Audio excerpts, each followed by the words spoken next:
अच्युतं केशवं कृष्णदामोदरं नाथ नारायणं जानकीवल्लभम्। ओम नमो भगवते वासुदेवाय नमः। श्री कृष्ण भगवान की जय।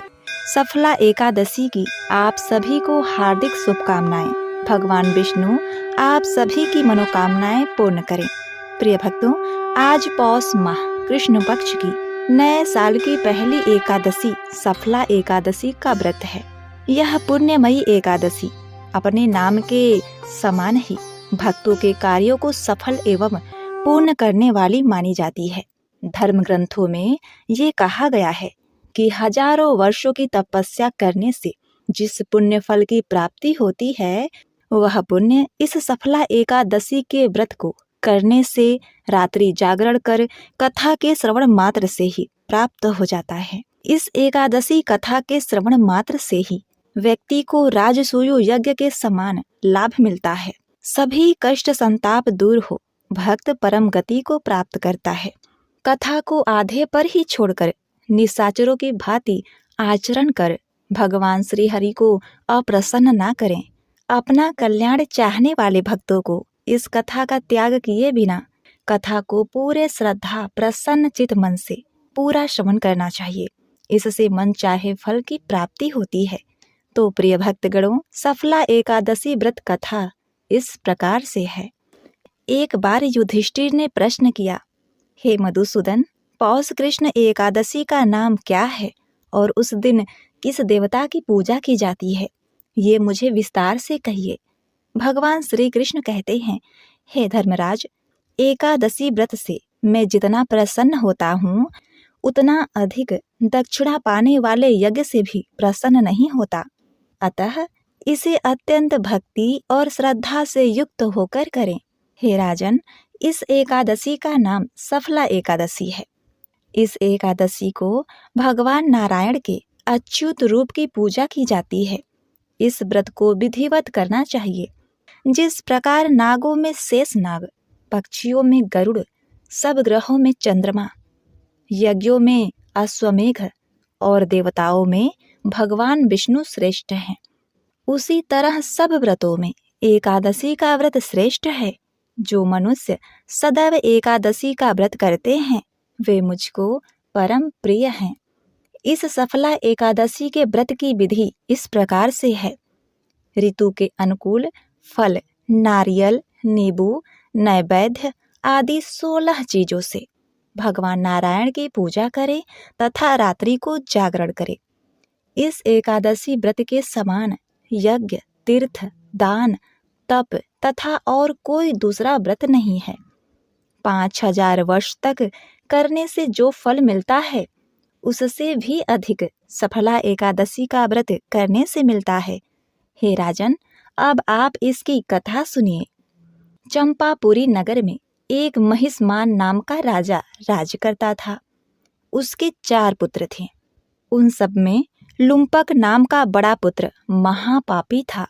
वह सदा पर स्त्री तथा वेश्यागमन में अपने पिता का सारा धन नष्ट करता, देवता, ब्राह्मण, वैष्णवों की निंदा किया करता था।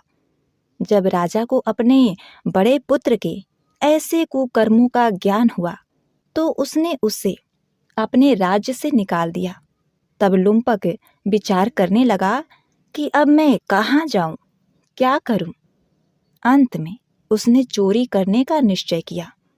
वह दिन को वन में रहता और रात को अपने पिता के नगरी में चोरी तथा अन्य कुकर्म करता।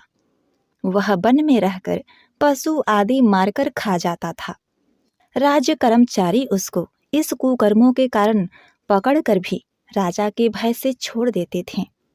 उसी वन में एक अत्यंत विशाल प्राचीन पीपल का वृक्ष भी था, जो देवताओं के समान पूजा जाता था। उसी वृक्ष के नीचे लुम्पक रहता था। कुछ समय पश्चात पौष कृष्ण पक्ष की 10वीं के दिन वह निर्वस्त्र होने से शीत के कारण सारी रात्रि सो नहीं सका। उसके पास पर्याप्त मात्रा में वस्त्र नहीं थे। इस कारण उसके हाथ पांव अकड़ गए। वह रात्रि उसने बड़ी कठिनाई के साथ व्यतीत की और सूर्योदय होने पर भी मूर्छित ही पड़ा रहा। जब सुबह हुआ, सुबह होने के बाद दोपहर हो गया, तो दोपहर के समय सूर्य की गर्मी से उसकी मूर्छा दूर हुई तो होश में आकर उसे बहुत जोर से भूख लगी। गिरता पड़ता वन में भोजन की खोज में गया, परंतु शरीर में शक्ति ना होने के कारण, बहुत ही कमजोर होने के कारण जीवों को मारने में असमर्थ रहा। उस दिन उसने किसी भी जीव की हत्या नहीं की। इस कारण से वृक्षों से गिरे फलों को बीनकर अपने वृक्ष के नीचे लाया। उस समय तक सूर्य भगवान अस्त हो गए थे, अतः उसने उन फलों को पीपल के वृक्ष के नीचे लाकर रख दिया और रोकर कहने लगा, भगवान, यह फल आपके लिए ही अर्पण है, आप ही इससे तृप्त होइए। अचानक उसके मन में अपने जीवन के प्रति घृणा होने लगी। वह पश्चाताप करने लगा, भगवान से निवेदन करने लगा। उस रात्रि को दुख के मारे उसे नींद भी नहीं आई। इस उपवास और जागरण से भगवान अत्यंत ही प्रसन्न हुए और उसके सब पाप नष्ट हो गए।